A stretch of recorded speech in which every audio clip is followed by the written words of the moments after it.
समर्थ जय जय रघुवीर समर्थ जय जय रघुवीर समर्थ।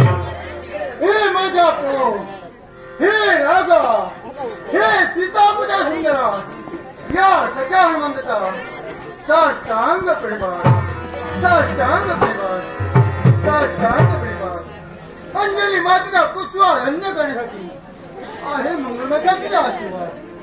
अंजली मातेचा पुष्पारण्य करण्यासाठी या ठिकाणी हा सगळ्या हनुमंताचा जन्म झाला।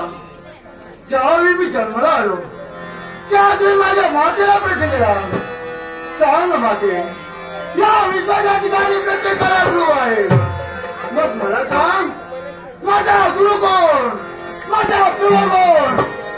त्याच वेळी माझ्या मातेने मला सांगितलं, बळ सख्या म्हणता तुझ्या जवळ जरी यज्ञ होईल आणि गुप्त गोपी जो कुणी होते तोच तुझा गुरु होय। एके दिवशी मुकाईच्या साधूला राजे अरण्याच्या ठिकाणी गेलो। फळ गिरंतूत करत असताना दोन व्यक्ती माझ्या दृष्टी छेपात पडली। माकर चेष्टा करावी आहे इथून, माकर चेष्टा करावी आहे इथून। त्यांच्या दिशेनं फळांचा वर्षाव केला।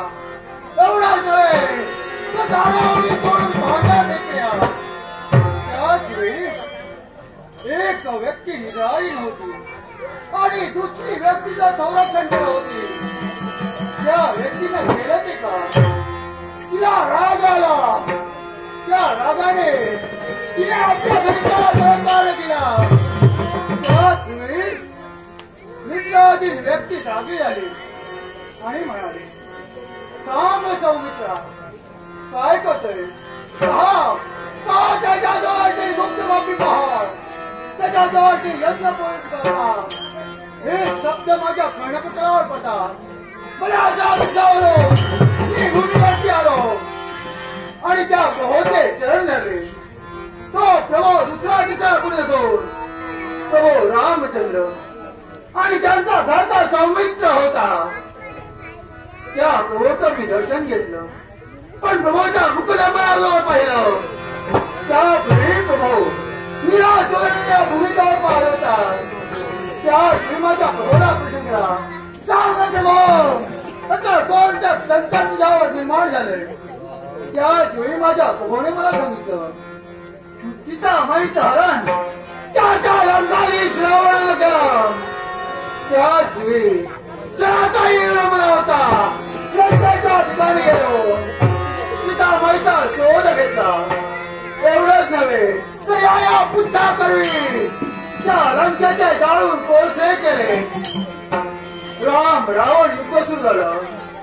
त्या ठिकाणी रावणाचा श्रवण माझ्या प्रभूला केला। त्याच वेळी माझ्या प्रभूला भेटून गेला, हे प्रभू तुझी श्रीरामाची सेवा मला अखंडित करायची आहे। त्याच वेळी माझ्या प्रभूने मला सांगितलं, या सेतुबंध रामेश्वरी मधीला माझं भजन कर, माझं पूजन कर। ज्या ज्या वेळी तुला दर्शनाव असेल त्या त्यावेळी प्रभू रामचंद्र दर्शन तत्पर होईल। त्या दिनापासून या हनुमंतानं या सेतुबंध रामेश्वरी मध्ये प्रभूचं नामस्मरण केलं। नित्याच्या कर्तव्यात खंड कधी पडू दिला नाही। माझं नित्याचं कर्तव्य यावेळी पूर्ण करण्याची जय जय रघुवीर, जय जय रघुवीर।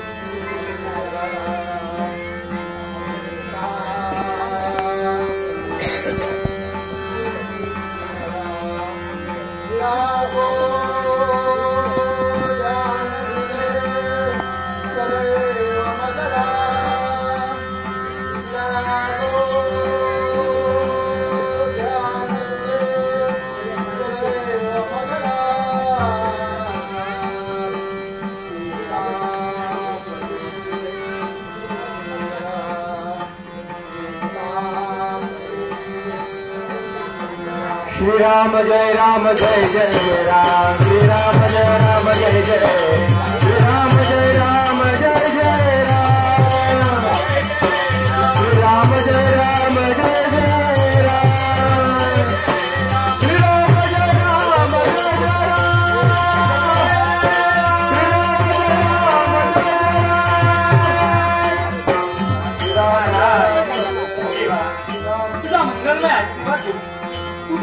सूत्र हाती धरून या सेतूबंद रामेश्वरवर आमची पावलं पडली. पण देवा, टाकलेलं पावलं हाकलेला मार्ग यशस्वीपणे पूर्ण करण्यासाठी केवळ तुझ्या रामनामात मग्न असलेला ध्यानस्थ असलेला सखा हनुमंत त्याच्या ध्यानाचं विसर्जन करणं अतिशय महत्वाचं. नाट्यरसिको,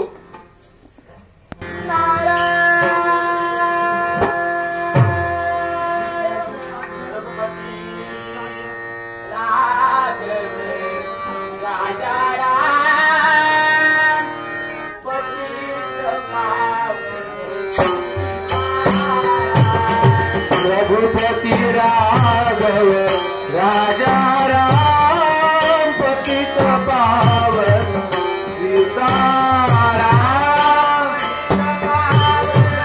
सीताराम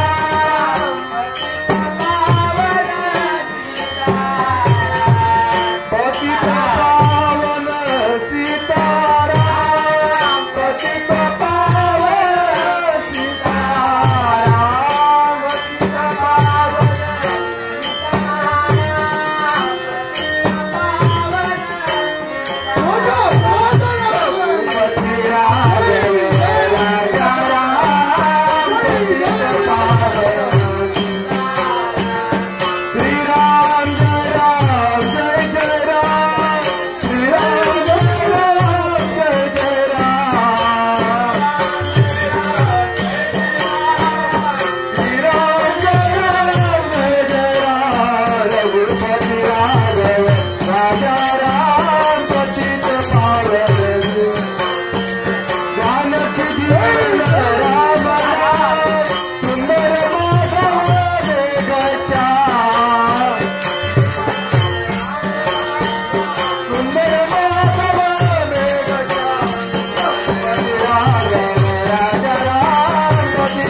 या सेतुबंद रामेश्वर मध्ये तू जाणार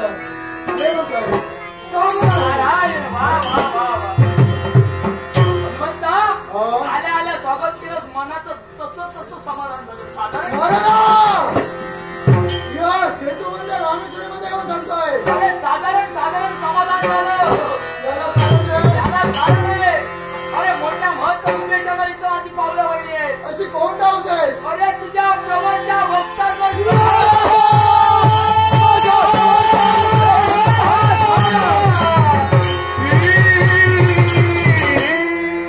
माझा जात असताना त्याला कारण आहे. अरे प्रभूच्या भक्तांवरच नव्हे हनुमंत, अरे तुझ्या पुत्रावरही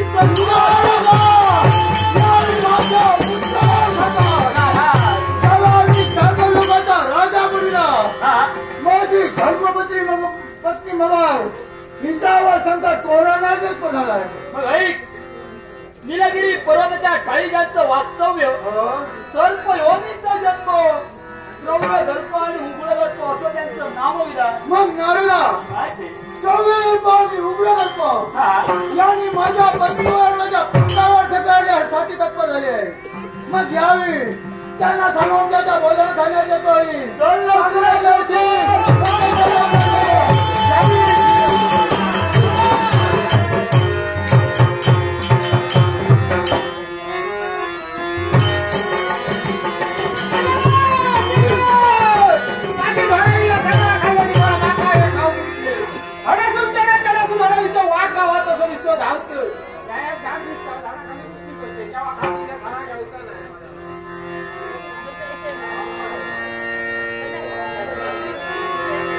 घास तुझा लागला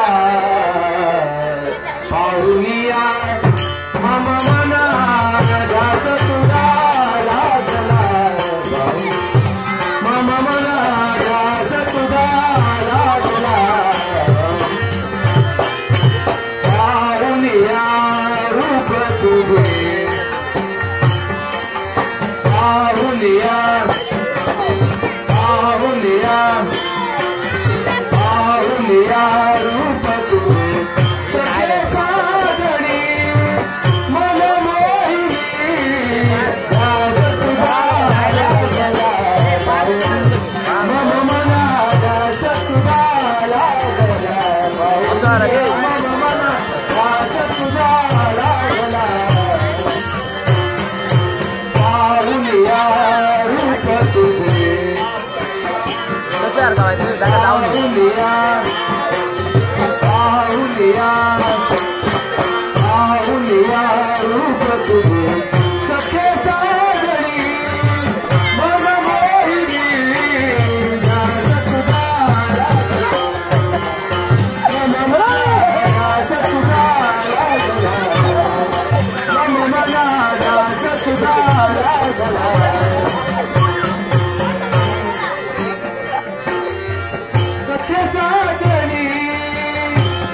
माझ्या जीवा भावाच्या माझ्या लाडकेच्या गुलाबाच्या साई जुईच्या मोगऱ्याच्या फुला अगं धोत्र्याच्या फुला उठ उठ उठ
चल माझ्या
माझा नारळ नाराय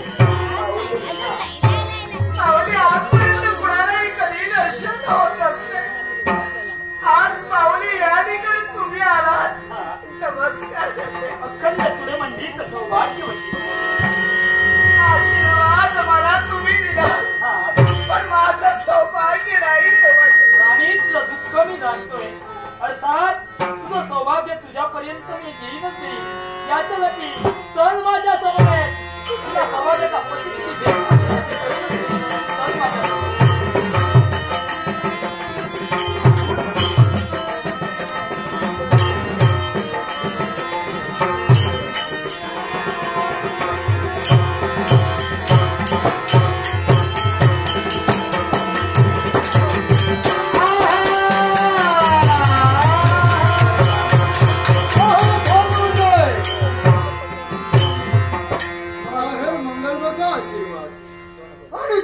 माझ्या आचरण करून या सागर लोकांबद्दल जाणे झालं हे प्रगतप्पा असा कोणता अपराध माझ्या पुत्रानं त्याला म्हणून ते पण तारास खरोखर तुला मी धन्यवाद देतोय कहाणी कसा होती कारण तू मला ओळखलंस या सागर लोकांपर्यंत काळ या सर्वस्वी मुळाचे कारणीभूत कारणीभूत मी कहाणी कसा काळ कारण लंकाधीश रावणाचा शेवट प्रभू रामचंद्रानं केला प्रभू रामचंद्राचं वैरत्व असताना तू सुद्धा का वैरत्व स्वीकारावा कारण मी माझ्या प्रभावाला दिलेला वाचन ज्या ज्यावेळी माझ्या प्रभावाला संकट येईल त्या त्यावेळी मी त्या संकटातून मुक्त करण्याची हा सकाळ हनुमंताची कमी राहिली अरे तुझ्या प्रभावाला दिलेल्या वचनासाठी थकला मग मला सांग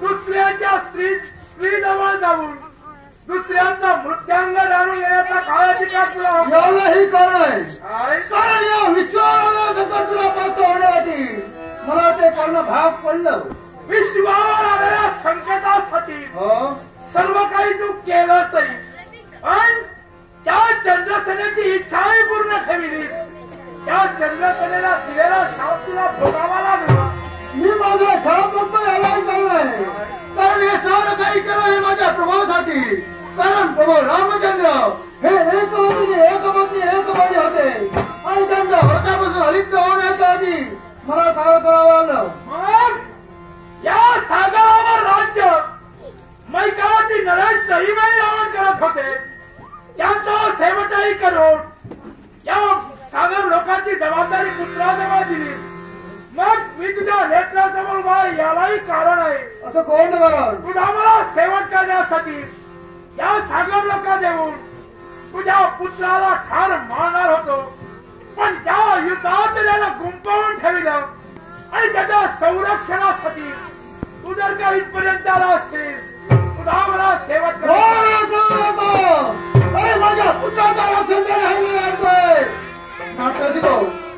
अन्वित हे मग त्याच्या बोधाला मित्र सांगतोय 4 दिवसाच्या विचाराचा चित्रपट 4 दिवस चुकायला पाहिजे तर माझ्या पुत्राचं चिरण चुकायला मरण सख्या हनुमंत काव्याला पाहतपर्यंत कुणाच्या चरणाजवळ वापरत नाही माझी सवयच वेगळी आहे तो माझा वैरी असेल त्या वैराला माझ्या चरणावर ज्यावेळी झुकवेल त्याच वेळी माझ्या मनाला समाधान वाटेल शिवाय मरणाचा जर का विचारच केला असता तर या सागर लोकांपर्यंत आलो नसतो मग या सागर लोकांपर्यंत आलोय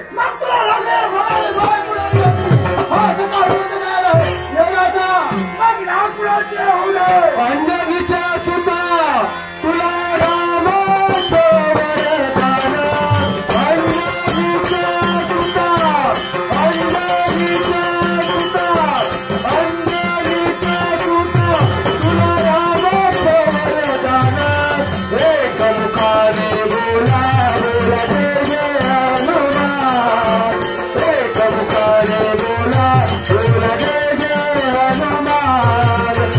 Come on.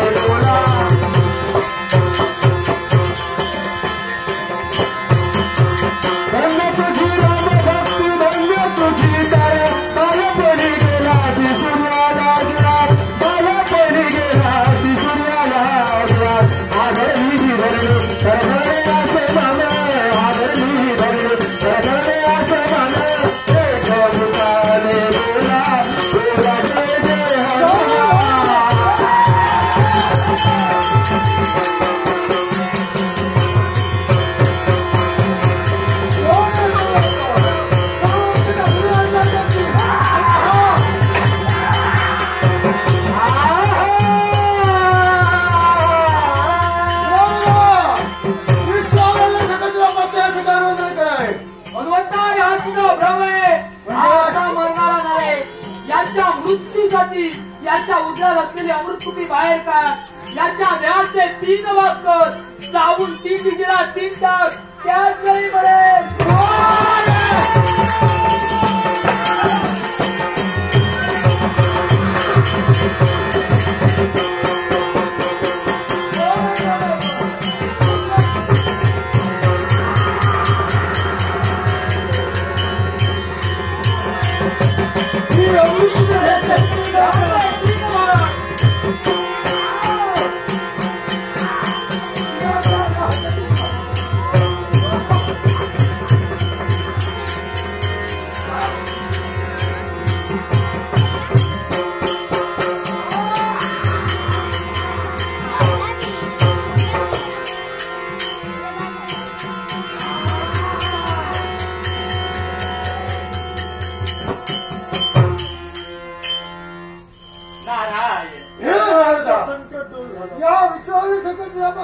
हनुमंता रे, एक संकट दूर झालंय. दुसरे संकट